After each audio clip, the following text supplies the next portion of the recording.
They said police is meant to protect us. But what happens when that protection becomes a nightmare? A police unit in Owerri, Imo State of Nigeria, popularly known as Tiger Base, has been accused of torture, extortion, and extrajudicial killings. People are rising up, and the cry on social media is loud with the hashtag "Shut down Tiger Police Owerri." And this brings us to the memory of EndSARS in 2020.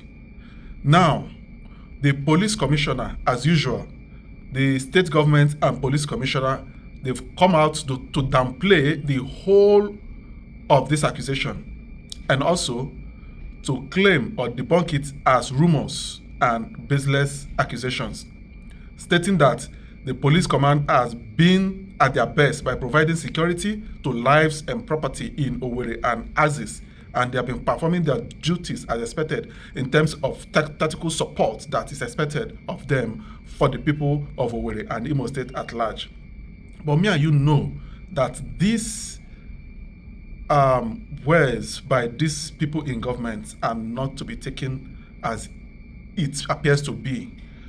People cannot go on the street to protest because they will be clamped down and their attention will not be given as expected. And that is why they have chosen to go on social media to protest. The hashtag "Shut down Tiger Police Owerri" is now rising and trending. But before we go to this issue, before I break down the issue and also expose what has been going on with this tactical unit of police unit called Tiger Base in Owerri, I would like for you to listen to the reactions of the Commissioner of Police and the Imo State government as been done by the Channels Television. Then I will give you the breakdown analysis. The Imo State Police Command Anti-Kidnapping Unit, popularly known as Tiger Base, has in recent months faced criticism from the Rule of Law and Accountability Advocacy Center, RULAC, which has accused it of alleged torture, extortion, unlawful detention, and called for its immediate disbandment. However, the command's leadership does not share same view with the civil society group, maintaining that the unit's track record in combating crime outweighs the allegations. The usual sit-at-home is the things of the past. Tiger Bear contributed immensely, led by the promotee, in bringing the rate of crime down. We no longer have sit-at-home Imo.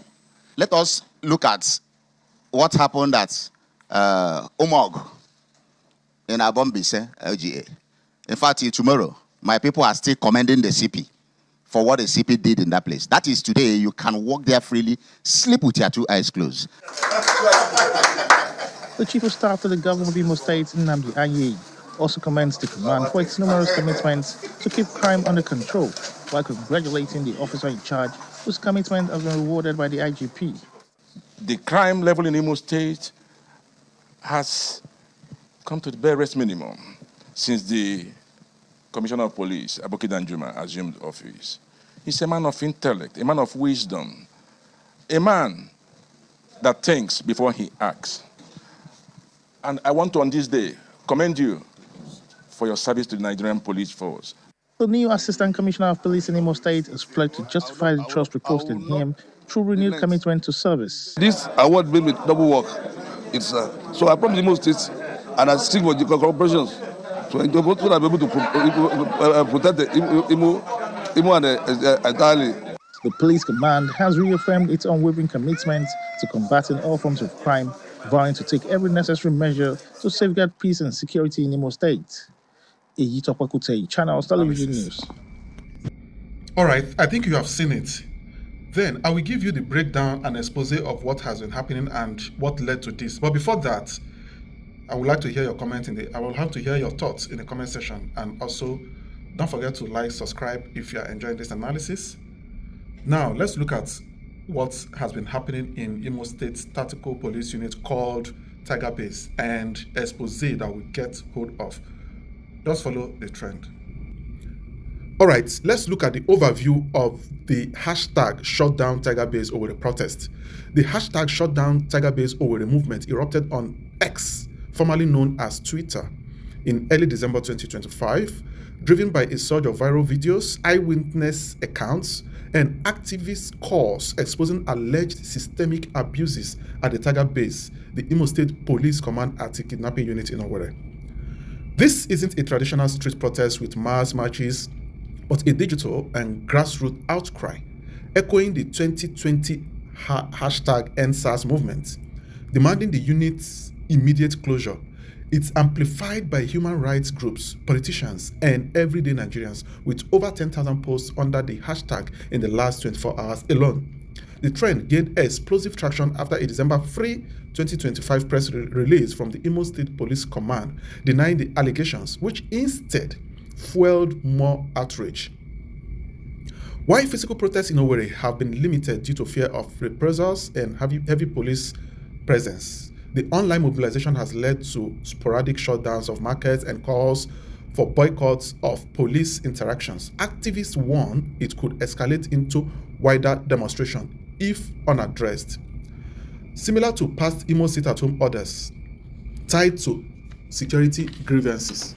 Now let's look at the background on Tiger Base. Tiger Base, established as a tactical squad to combat kidnapping, armed robbery, and cultism in Imo State, has a notorious reputation dating back years. Officially, it's credited with dismantling criminal syndicates officially and improving security. However, survivors and families describe it as a torture chamber and a slaughterhouse, where suspects, often young Igbo men, face arbitrary arrests, extortion, beating, and worse without due process.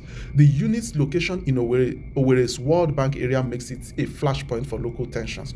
What are the key allegations? 1. Extrajudicial killing and torture.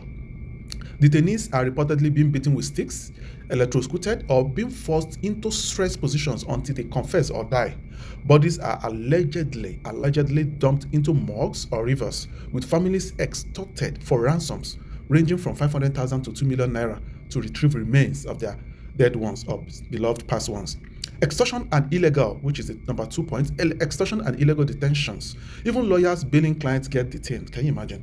Low-ranking officers can't intervene. Of course, we know. Victims include innocent traders, students, and travelers tagged as unknown gunmen or IPOB affiliates to justify arrest. So they tag them with these names, unknown gunmen, IPOB affiliates, just to justify the arrest. It is well with our country, Nigeria. Another reason for this call is organ harvesting and court ties. So there are some leaked videos that show officers in non-regulation attires, masks, casual clothes, chanting like cultists with claims of organ traffic rings. One video even depicts a man pleading. Even lawyers who come to bail us are detained. The chances of us living alive are nearly impossible. And what is the fourth reason? Political weaponization. Operatives allegedly act as enforcers for politicians, which we know, targeting rivals by framing them as criminals. One special advisor to Governor Hope Uzodinma is named as overseeing the unit. A landmark report by the Rule of Law and Accountability Advocacy Center, RULAC, in April 2025 documented over 50 cases since 2023 of these extrajudicial and extracurricular activities by these police officers, including the death of Japhet Njoku, a 32-year-old trader tortured to death in May 2025 over a minor theft allegation. RULAC's executive director, Okechukwu Mwanguma, called it state-backed terror, urging probes by the National Human Rights Commission, NHRC, and Police Service Commission. And that is it, my people. All right, you have seen it. We will continue to fight against injustice that has been meted against the Nigerian people every day, and the government's effort in clamping down dissenting voices, and also the police that are meant to be people's support are always using that avenue to hijack situations in extortions, in extrajudicial killing, and also even taking ransom, as we have seen in that news report. But we will not keep quiet. We will keep speaking up and keep fighting against bad and corrupt Nigerian government until things change for better. And if you like what we are doing on this channel, and if you are new, please don't forget to subscribe, like, share, and let's know your thoughts in the comment section. Thank you.